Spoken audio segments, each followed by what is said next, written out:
जय श्री राम, हर हर महादेव। मित्रों, आज जप माला के बारे में विस्तार से बताएंगे। साधक का गुप्त धन होता है जप माला। माला शब्दों को दो अक्षरों से बना है, माँ और ला। माँ माने लक्ष्मी, प्रभा, शोभा और ज्ञान। ला माने जिसमें लीन रहे। इसलिए लक्ष्मी, प्रभा, शोभा और ज्ञान जिसमें लीन रहते हैं वह है माला। साधक जप माला बहुत ही महत्वपूर्ण वस्तु है। जब जप अधिक संख्या में करना हो तो जप माला रखना अनिवार्य है। भगवान का स्मरण और जप माला की गिनती करने के कारण साधक को इसे अपने प्राणों के समान प्रिय मानना चाहिए।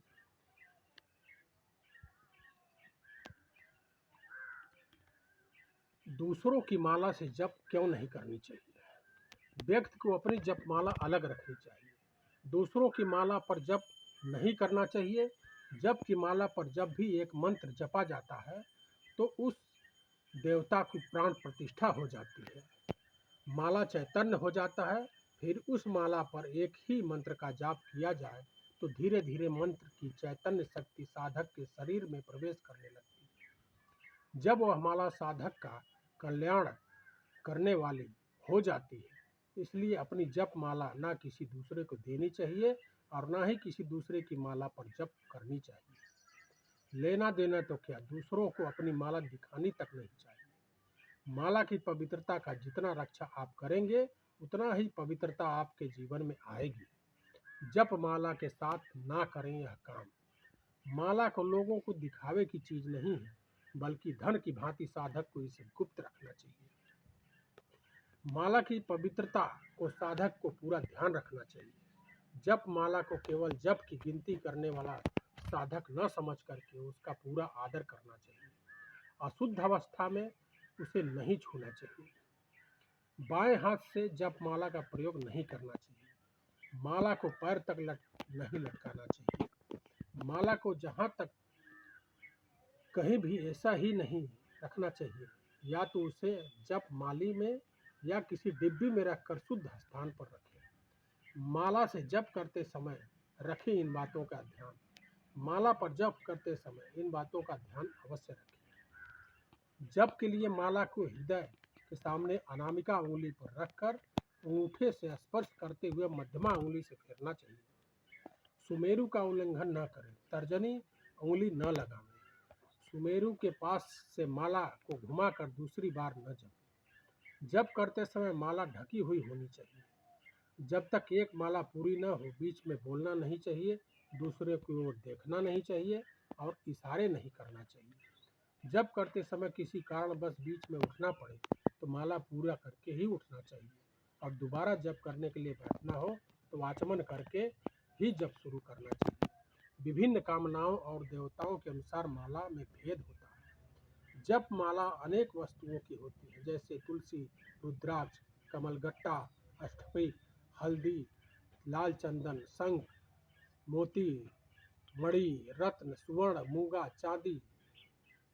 विभिन्न प्रकार की माला के दाने से माला तैयार की जाती है।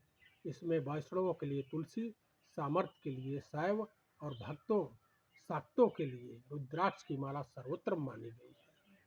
मनुष्य की जितनी कामना होती है उसके उतने ही मंत्र होते हैं और उतने ही देवता।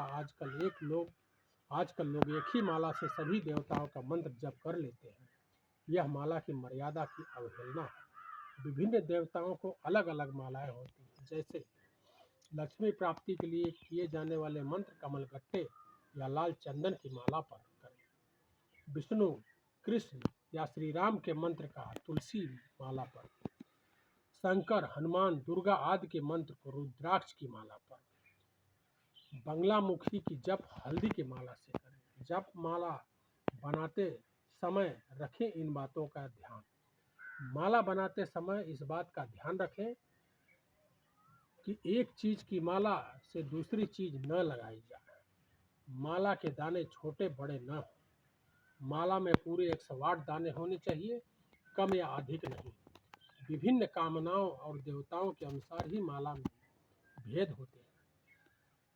असंति कर्म श्वेत वशीकरण में लाल अभिचार और कृष्ण और मोक्ष व ऐश्वर्य के लिए रेशमी सूत की माला अच्छी मानी जाती है। शास्त्रों में वर्ण के अनुसार माला पिरोने के लिए सूत का रंग चुना जाता है। जैसे ब्राह्मण के लिए सफ़ेद रंग का सूत, क्षत्रिय के लिए लाल, वैष्णव के लिए पीला और शूद्र के लिए कृष्ण वर्ण का सूत माला बनाने का प्रयोग करना का विधान है।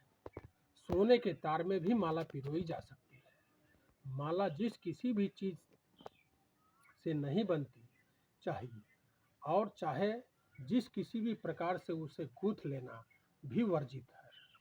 माला बनाने में विशेष सावधानी का ध्यान रखना चाहिए और माला का जप बहुत ही भक्ति भाव से पूरे समर्पण भावना के साथ ही माला जपें और ईश्वर को। जय श्री राम, हर हर महादेव।